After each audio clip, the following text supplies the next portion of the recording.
So you're all familiar with spectral lines, right? Those are the patterns of light that come from different elements when either if you burn them or if you put them in a gas tube and you pass electricity through them. You've seen them in chemistry class. You're generally familiar with the idea of spectroscopy, right? Well, we first learned about spectral lines in the 1600s, and in the 1800s we started using them to categorize elements and realizing that each one had this unique fingerprint.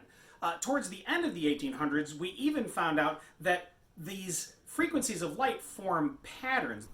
In hydrogen, a man named Johann Balmer found that there was a pattern in the spectral lines that you could get, that the frequencies of light would actually form a pattern of a number divided by an integer squared. So it's just one number divided by 1 squared, and then the next frequency was divided by 2 squared, and the next by 3 squared, and 4 squared, and so forth.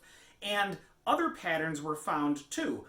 And nobody knew why these patterns were there or why they existed, and classical physics couldn't explain it. Fast forward to 1913 and Niels Bohr. You all know the Bohr model of the atom. It looks like this. Even Bohr knew it wasn't correct, but it was at least better than what it used to be. The model of the atom prior to that was the plum pudding model, followed by Rutherford's model, where we have a nucleus and then electrons doing something. Bohr made a connection between the spectral lines that people had discovered and the energy of the electron when it's moving or existing around a nucleus. So Bohr wasn't just playing around. Bohr was trying to come up with a mathematical formulation that would explain these spectral lines in a comprehensive way.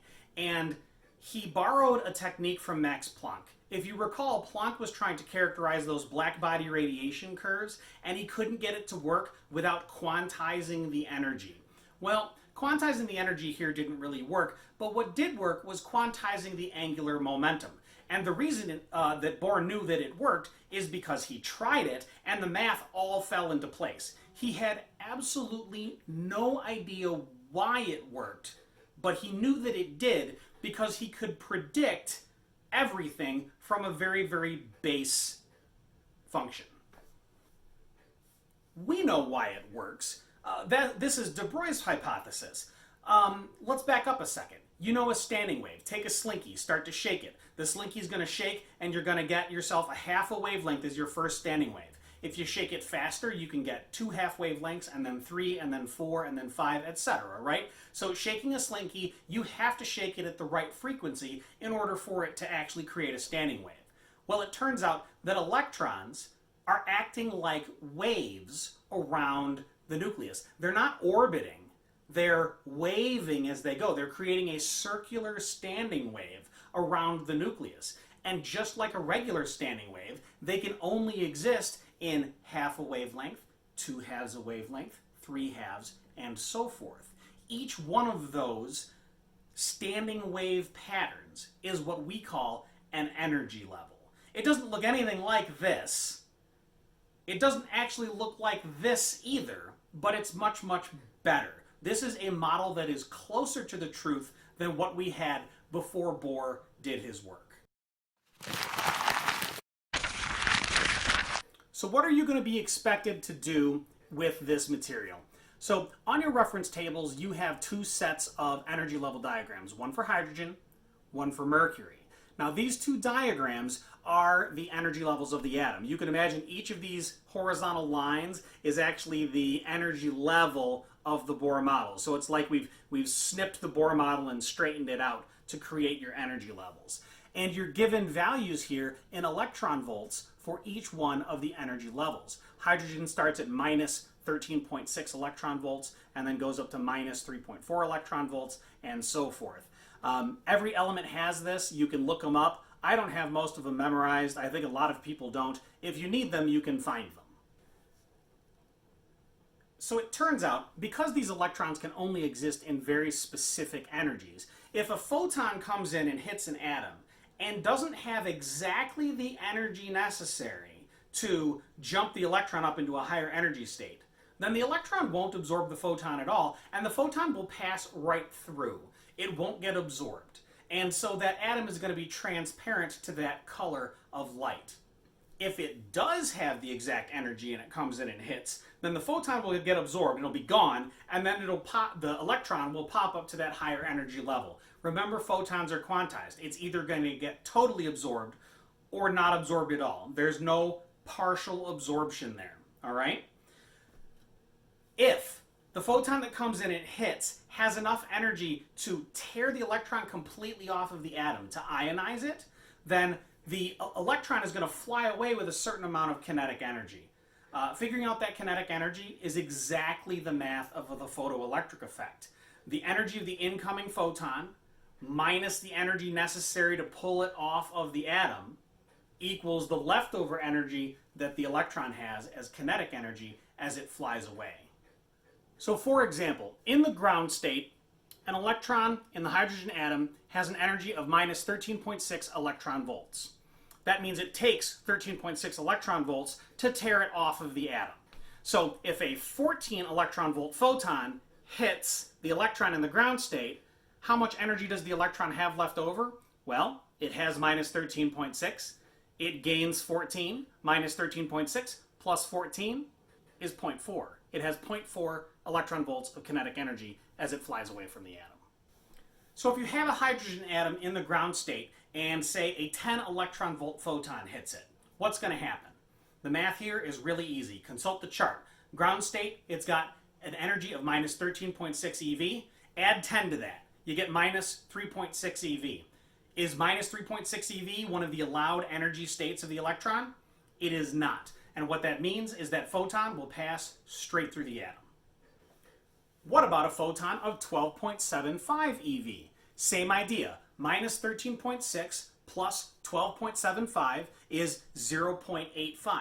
Does that match something on the reference tables? Hey, look at that. It does. It's going to jump to the n equals 4 level.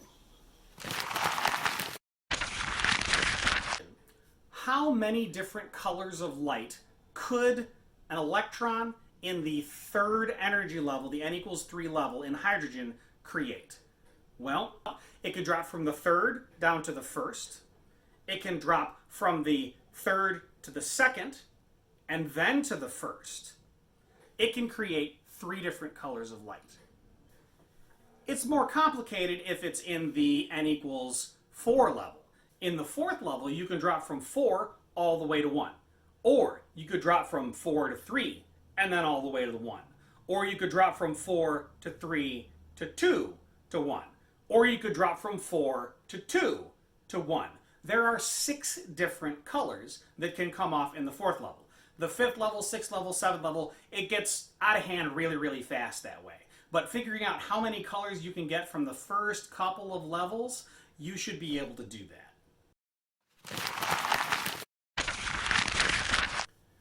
The next kind of problem you're going to have to solve is a little more involved, but not by much, okay? There's an equation on your reference tables that is absolutely insulting. It says E photon equals EF minus EI.